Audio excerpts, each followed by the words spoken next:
Lorsqu'en février 2015, François Hollande reçoit Mohamed VI à l'Élysée, la poignée de main est à peine cordiale.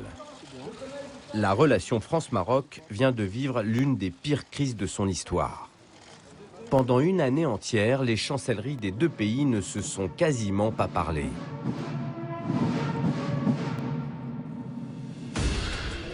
Celui par qui la brouille est arrivée, c'est Zakaria Moumni, un sportif marocain champion du monde de boxe thaïlandaise en 1999.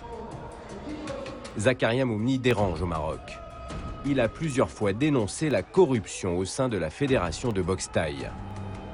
Il est devenu la bête noire du régime. Alors, lorsqu'il demande le poste de conseiller sportif auquel lui donne automatiquement droit son titre de champion du monde, Zakaria Moumni essuie une fin de non-recevoir des autorités marocaines. La situation va se dégrader jusqu'à devenir un conflit ouvert. Un jour de 2010, alors qu'il rentre au Maroc, il est interpellé par des policiers à l'aéroport de Rabat. Il va être séquestré dans un centre de détention. Ils ont commencé à me taper, à me tabasser, dit direct sur le visage, électrocuté. Après, on m'a mis par terre. Ils ont mis une barre en fer sous mes chevilles. Ils l'ont ligoté. Il y avait des bourreaux, deux bourreaux de chaque côté qui soulèvent. Les autres, ils me maintiennent sur le torse. Et les autres, ils me tapent avec des barres en fer fines et des câbles. Et ça a duré 4 jours. J'étais privé de sommeil, privé de nourriture, privé d'eau. De l'eau, et quand ils versaient de l'eau sur moi, c'est là où je chopais quelques gouttes pour boire. On me disait tout le temps sans arrêt que ici c'est l'abattoir de Sa Majesté, que ici on va te découper, on va faire de toi de la viande hachée et tu sortiras dans des boîtes de conserve. Et à ce moment-là, avec la rage, j'ai enlevé le bandeau sur mes yeux et là je vois en face de moi le directeur de la DGST marocaine, Abdellatif Hamouchi, qui était présent dans la salle.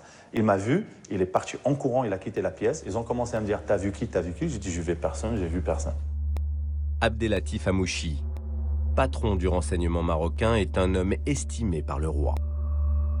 À Rabat, il joue un rôle clé dans la lutte contre le terrorisme islamique. Pour l'équilibre de son régime, Mohamed VI a besoin d'Abdellatif Hamouchi. En 2014, Zakaria Moumni va déposer une plainte contre Hamouchi. Mais il va déposer sa plainte en France. Il n'a pas confiance dans la justice de son pays. Pour assurer sa défense, Moumni n'a pas eu de mal à convaincre Patrick Baudouin, président d'honneur de la Fédération internationale des droits de l'homme.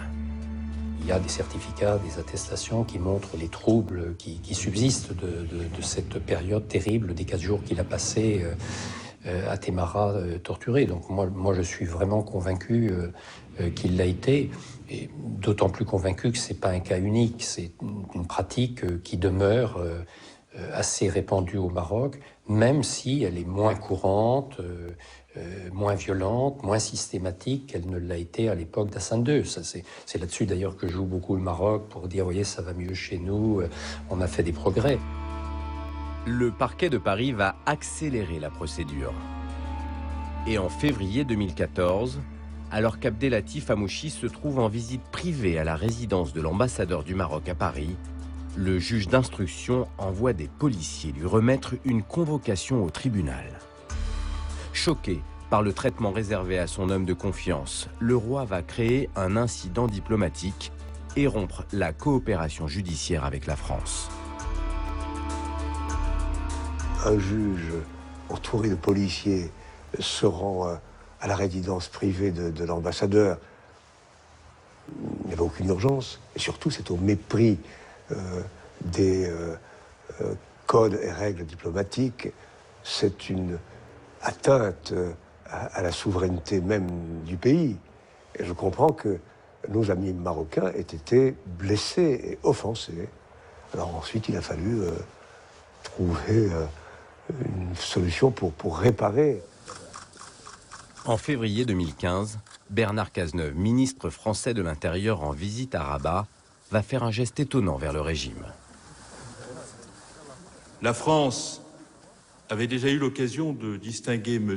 Hamouchi en 2011 en lui attribuant le titre de chevalier de l'ordre de la Légion d'honneur.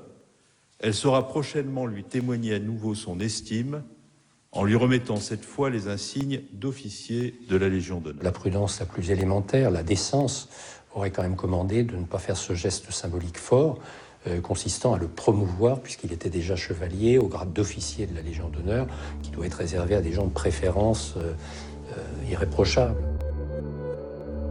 Abdellatif Hamouchi a toujours nié les faits reprochés par Zakaria Moumni.